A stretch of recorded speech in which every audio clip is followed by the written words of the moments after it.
అవని, దేవ్ ఒకరికి ఒకరు ప్రాణంగా ప్రేమించుకున్నారు. 6 సంవత్సరాల వారి ప్రేమలో ఒకరికి ఒకరు బాగా అర్థం చేసుకున్నారు. పెద్దలను ఒప్పించి పెళ్లికి టైం ఉందని ఎంగేజ్మెంట్ కూడా చేసుకున్నారు. అనుకోని పరిస్థితిలో దేవ్ భువిజను తనలో కలిపేసుకున్నాడు.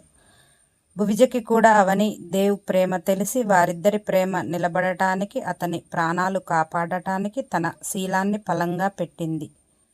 అది దైవలిఖితమో ఏమో, భువిజ వారి జీవితంలోకి వెళ్ళకూడదు అని అనుకున్నా కానీ తాను ప్రెగ్నెంట్ అయింది. దేవ్ అవని ప్రేమని వదులుకోలేడు, భువిజతో బంధాన్ని తెంచుకోలేడు. అవని ఎట్టి పరిస్థితిలో దేవ్ లేకుండా ఉండలేదు. భువిజ కడుపులో దేవ్ బిడ్డ. అందుకనే చట్టపరంగా దేవ్ ఇద్దరు భార్యలకు భర్త కాక తప్పలేదు. ఈ రోజుల్లో ఒక పిల్లమే కష్టం. దేవ్ ఇద్దరు భార్యలతో హ్యాపీగా ఉంటే వారి జీవితాలు ఏమవుతాయి? చీడను తెచ్చేవారు ఎంతమందో. ముచ్చటైన ముగ్గురి కాపురాన్ని చూద్దాం.